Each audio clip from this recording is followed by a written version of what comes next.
तुलसीदास चंदन घिसे तिलक देत रघुवीर। तो चंदन को घिसना क्यों पड़ता है? आज की दुनिया में पाउडर बना के बेच देते हैं, शॉर्टकट। लो भाई पाउडर बन गया। तो पाउडर बनने में वो शीतलता नहीं आती है, वो शांति नहीं आएगी जब तक उसको घिसा नहीं जाएगा, और वो भी थोड़ा थोड़ा।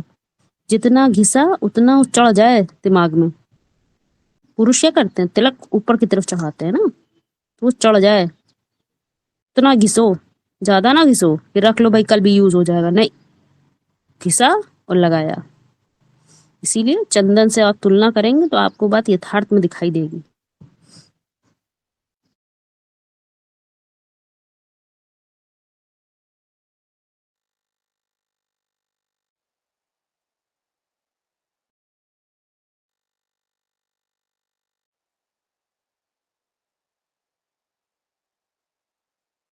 दूरबाज खुशबाज होने का सही अर्थ क्या है?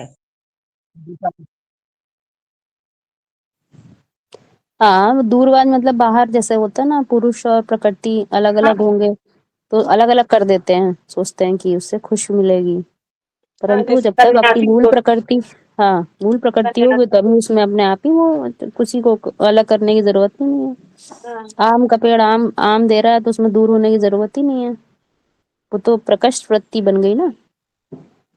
वो जिसको भी देगा वो आम का ही फल देगा, तो उस पर उसको अलग करने की जरूरत ही नहीं है। और जब आम पे इमली पैदा होने लग जाए, कड़वा फल पैदा होने लग जाए, तो फिर बीज को निकाल लेना पड़ता है और फिर बीज का परिष्करण करना पड़ता है। 76 के बाद ही बाप का प्रत्यक्ष रूपी जन्म है। 76 से पहले पुरुषार्थ भी नहीं होता, 76 के बाद ही पुरुषार्थ शुरू होता है। हाँ, फिर एक बार चढ़ गए तो चढ़ गया, फिर नीचे आने का सवाल ही नहीं। उतरना जो होता है, उतरना सिर्फ प्रकृति के कारण है, प्रकृति खींच लेती है पुरुष को अपने आकर्षण में। लेकिन पुरुष में जब इतना सत्य डेवलप हो जाता है तो वो प्रकृति से इतना वो हो जाता है कि प्रकृति का कोई उस पर वो नहीं फर्क पड़ता, तो वो पुरुष ही है, वो चढ़ रहा है, तो चढ़ते हुए पुरुष को वो क्या रोक पाएगी प्रकृति, क्योंकि प्रकृति को जो अपना चौड़ी होती है हमेशा, और चौड़ी होने के लिए जो आधार चाहिए वो पुरुष है। प्रकृति कभी ऊंचा नहीं उठ सकती है, तो जब पुरुष ऊंचा उड़ गया तो प्रकृति उसे कैसे कोऑर्डिनेट करेगी, कर ही नहीं सकती है, कैसे चलाएगी। और जितना जितना सत्य में, जितना जितना मतलब क्या, आपका खाया हुआ आप ही के शरीर को लगेगा, किसी और के पेट में थोड़ी पचेगा। आपने ले लिया तो आप ही का सत्य हो गया। वो जितना जितना कैसे, जितना हम खाएं जितना दूसरा, आपने एक्सेप्ट कर लिया, आपने रिसीव कर लिया, सो आपका ही हो गया।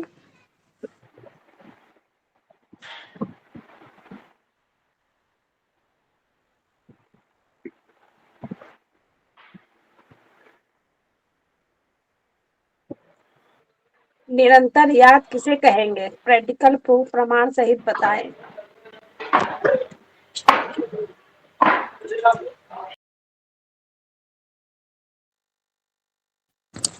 हाँ जी, इसके लिए याद के लिए क्या बोले, याद मतलब क्या होता है, याद आना मतलब स्मृति आना, अर्थात जरूर कुछ भूल गए हैं, कोई विस्मृति हो गई है, तो इसके लिए महावाक्य में बात बोली जाती है, जहां तुम्हारा धन होगा वहां तुम्हारा तन होगा, वहां तुम्हारा मन होगा। हाँ, ये मुख्य बात है। धन कहाँ लगाया है? किसी का बच्चा विदेश में बैठा है, उसका मतलब क्या है, उसके ऊपर हमने धन संपत्ति जितनी भी लगाई थी, जितना भी अपना समय एनर्जी जितनी भी लगाई थी, वो कहाँ है? विदेश में। तो उस तरह से भौतिक जगत में वो बात याद आती है।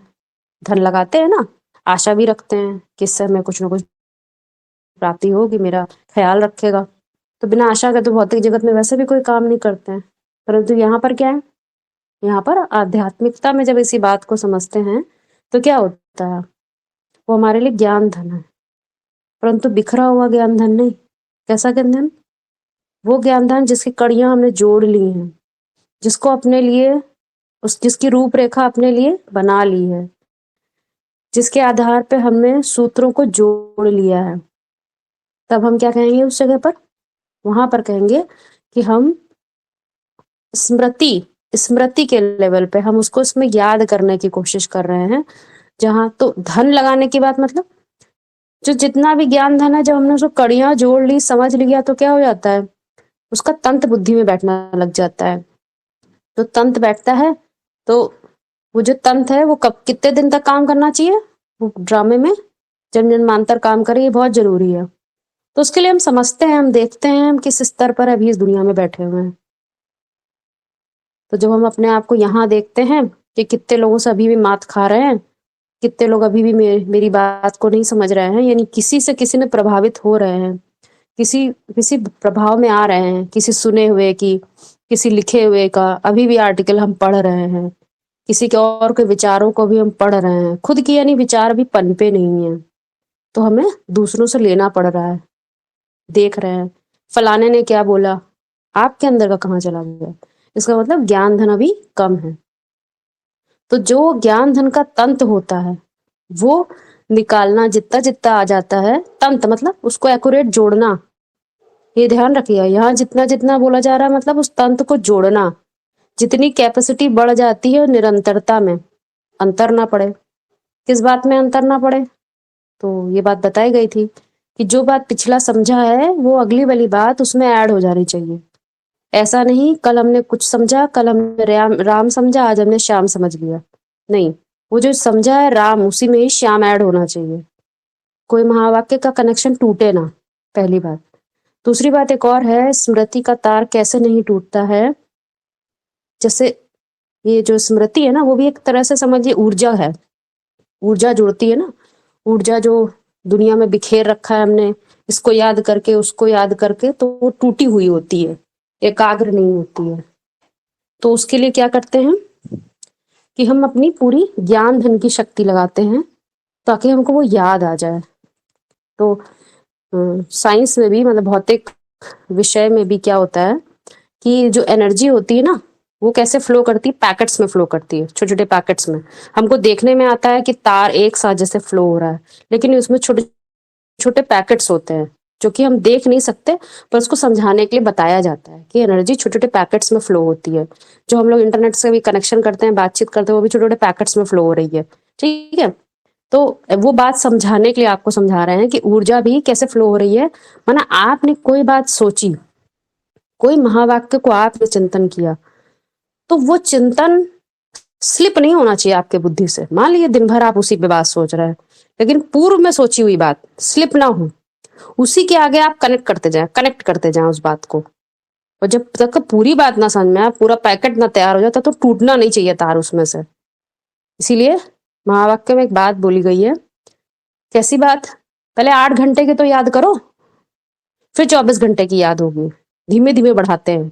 तो धीमे धीमे बढ़ाने की क्या बात है, उसके बाद एक और बात बोलते हैं, तुम्हें कोई बात समझ गया उसको फौरन लिख लो, क्योंकि वो तुम्हारी बुद्धि से अभी कनेक्शन इतना अच्छा है तो भूल जाओगे। कोई भी टॉपिक, किसी भी बात को हमने थोड़ा समझा है तो तुरंत उसको लिखो, फिर थोड़ा और उसी में जोड़ के थोड़ा उसी में लिख लो या समझ लो, जैसे भी स्थिति हो। तो लेकिन उसकी निरंतरता नहीं टूटनी चाहिए उस पर्टिकुलर टॉपिक की। तो जैसे कि आपका एक पूरा पैकेट बन गया, वो आपकी स्मृति से जाएगा नहीं, क्योंकि आपने आदि से लेके अंत तक पूरा निचोड़ निकाल लिया उसको। अब वो आपकी, क्योंकि वो आपने अपने ऊपर सेट कर लिया है, तो सारा तन मन धन कहाँ लगा दिया, अपने सत्य के लिए। तो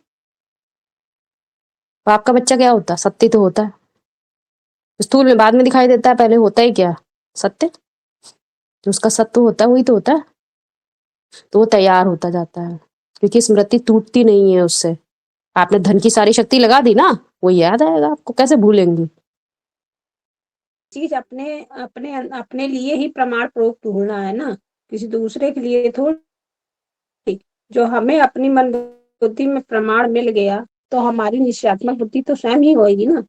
हाँ, बस इतनी बात होती है, जैसे हम किसी चीज को समझ लेते हैं तो हम भौतिक जगत से भी कोई उदाहरण लेके दे सकते हैं।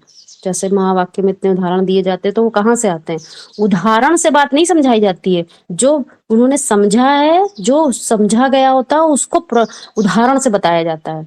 उल्टा ना समझिएगा, अगर माँ और बच्चे का एग्जाम्पल दिया तो तुरंत हम माँ है वो बच्चा है, तुरंत ही डेफिनेशन आ गई, तो बात खत्म हो गई, गलत हो गई। क्योंकि ना आप माँ है ना बच्चा, आप आत्मा है। आत्मा के लिए बच्चा क्या है, तो बता दिया, जहां तुम्हारा धन होगा, जहां तुम्हारा मन होगा, वहां तुम्हारा धन होगा, वहां तुम्हारा तन होगा। ये पॉइंट लगा दीजिए, अपने आप समझ में आ जाएगी बात। तो इशारों को पकड़िए, शब्दों को नहीं। बोलते हैं ना, जहां तुम्हारा धन होगा वहीं तुम्हारा मन होगा। जैसे कहते हैं ना, जहाँ पे आपने पैसा खर्च किया होगा तो वहीं तो बार बार मन लगेगा। हाँ मन, लेकिन मन से मेन है मन का कनेक्शन। हाँ। ठीक है, तो वो धन का एग्जाम्पल आप कोई भी उठा सकते हो कि हमने धन लगाया, कोई फैक्ट्री बनाई, ठीक है, तो वो मन लग, मतलब आपको ये बातों को अलग अलग एग्जाम्पल पे अपने हिसाब से समझना होगा कि कहाँ पर वो एग्जाम्पल लग रहा है। तन की शक्ति लग रही है जहां पर, तो वहां मन जाता है। धन की शक्ति लगी तो वहां मन जाता है। तो अब जहां मन हाँ। हो गया वहां सब कुछ चला जाएगा। हम्म।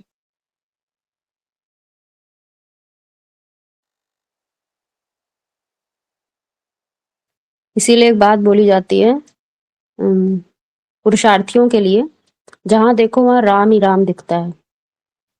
तो जैसे मान लीजिए आपकी बुद्धि में कोई महावाक्य चल रहा है, वो समझना चाह रहे हैं, कुछ कुछ समझ भी लिया है, तो अब आप मान लीजिए कहीं गए हुए हैं, कहीं यात्रा पर हैं, कहीं शादी बारात में गए, कुछ भी, तो आपको वो कुछ दिखेगा ही नहीं, क्योंकि आपके बुद्धि में तो वो चल रहा है ना। तो आपको कुछ भी देखते हो आप उसी को लगा रहे हो हर जगह। तो आप उसको लगाते रहते हो तो आपको एग्जाम्पल भी सब वही मिलने लग जाते हैं, क्योंकि वो सब जगह सत्य है। पर उस सत्य को देखने की अच्छा। टेंडेंसी की क्षमता किसमें, राम में है। क्योंकि वो योग, उसका जो योग है वो तो लगा ही रहता है ना। तो हो रहा है, सब दिख रहा है, कर भी रहा है सब कुछ, नाच गाना हो रहा है सब कुछ, लेकिन वो कंसंट्रेशन, इसी को एकाग्रता की बात बोली गई है। यही सबसे बड़ी बात है। इसी को योगी का व्यक्तित्व बताया गया है, जिसको राम कहा जाता है, जिसको भारत कहा जाता है।